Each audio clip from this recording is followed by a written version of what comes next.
আসসালামু আলাইকুম। আমি মোহাম্মদ আব্দুর রাজ্জাক এআরসিবি নিউজ থেকে বলতেছি। কেমন আছেন আপনারা?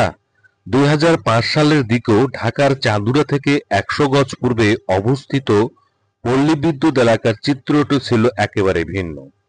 ধুলোমাখা রাস্তা, অপরিকল্পিত বসতি আর অনুন্নত যোগাযোগ ব্যবস্থার কারণে এই এলাকার বাসিন্দাদের জীবনযাত্রা ছিল বেশ কঠিন।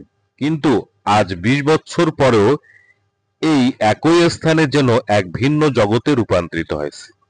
এ সময়ের ব্যবধানে পল্লী বিদ্যুৎ এলাকা ঢাকার অন্যতম দ্রুত উন্নয়নশীল অঞ্চলে পরিণত হয়েছে, যা স্থানীয়দের জন্য নিয়ে এসেছে এক নতুন দিগন্ত, এক অনুন্নত জনপদ।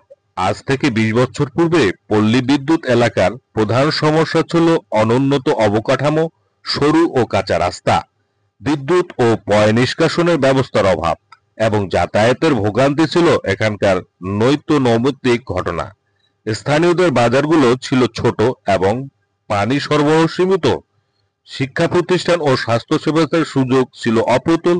সন্ধ্যা নামলেই এলাকাটি ডুবে যেত অন্ধকারে, আর নিরাপত্তাহীন ছিল এখানকার বাসিন্দাদের নিত্যসঙ্গী।